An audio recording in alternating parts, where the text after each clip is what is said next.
Sapagkat ang inyo pong ipinaglalaban, ito po ay nasa konstitusyon.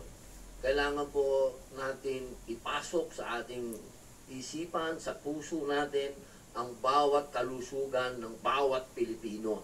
Ito po ay obligasyon natin. At ako po ay humahanga sa inyo sapagkat ipinaglalaban niyo po na walang mahirap, walang mayaman, walang nag-contribute, walang hindi nag-contribute. Sa inyo pong pinakitang video, yun na po talaga ang masasabi kong sitwasyon natin ngayon sa ating pang-usaping kalusugan, na meron isang tao na pinili na lamang po niyang manganak sa kalsada dahil wala po siyang pambayad sa ospital.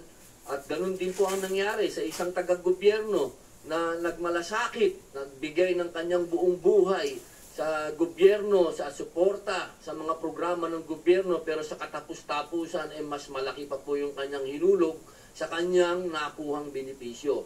Nakakalungkot po yan. At ako po ay natutuwa at meron pong mga bagong mga amendment sa Universal Healthcare na sinasabi po na makakatulong diyan sa PhilHealth. Ang nakakalungkot lamang po, hindi ko rin po maintindihan kung bakit kulang na po tayo sa pondo at sa mga ibinibigay sa ating mga kababayan, katulad nga po ng nabanggit ko kanina, ito pong Medical Assistance Program, Assistance to Individual in Crisis na Senado, paubos na po.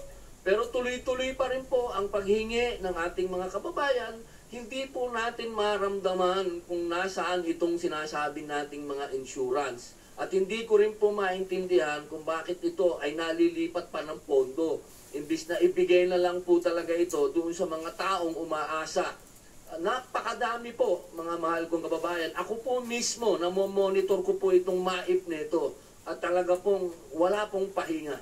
Talagang kokonti po. Ako po, sa sarili ko pang bulsa, hindi ko naman po itinataas ang sarili ko.